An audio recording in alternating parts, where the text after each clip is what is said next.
Sot, le të marrim pak kohë për të studiuar fjalët e së vërtetës së Perëndisë të shkruara në Bibël me titullin e predikimit Bota e dukshme dhe bota e padukshme.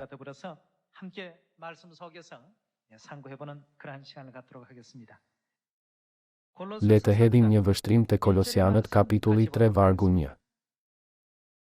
Në qoftë se ju jeni ringjallur me Krishtin, kërkoni ato që janë lart, ku Krishti është ulur në të djathtë të Perëndisë. Kini në mend gjërat që janë atje lart, jo ato që janë mbi tokë, sepse ju keni vdekur dhe jeta juaj është fshehur bashkë me Krishtin në Perëndim.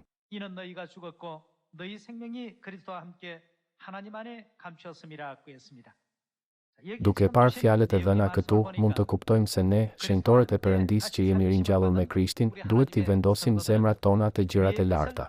Ne duhet të jetojmë një jetë të tillë besimi. Nëse nuk arrijmë të përqendrojmë mendjen te gjërat e larta, do të mendojmë vazhdimisht për gjërat toksore, dhe përfundimisht do të humbasim nga sy gjërat e përjetshme të botës së padukshme. Ndaj, Perëndia na mëson t'i përqendrojmë zemrën dhe mendjen tonë te gjërat që janë lart, jo vetëm të gjërat e dukshme të kësaj toke. Ne duhet të jemi të aftë t'u japim përparësi gjërave të botës së padukshme.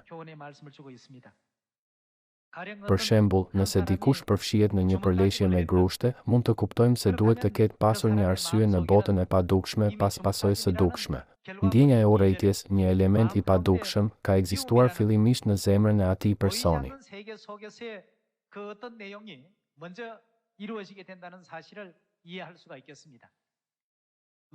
Po kështu, gjërat në sferën shpirtërore fillimisht ndodhin në botën shpirtërore, pastaj manifestohen në sferën fizike.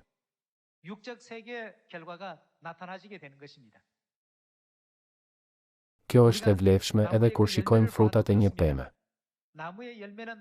Fruti i një peme, përpara se të shfaqet si rezultat i prekshëm, paraprihet nga veprimi i rrënjëve të saj të padukshme.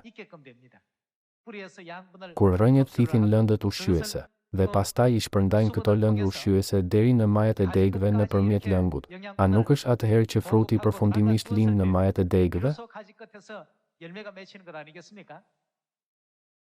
Megjithatë, shpesh shohim vetëm frutin, që është rezultati i dukshëm, dhe nuk e kuptojmë rëndësinë e rolit të rrënjës së padukshme ose rolin që luan bota e padukshme.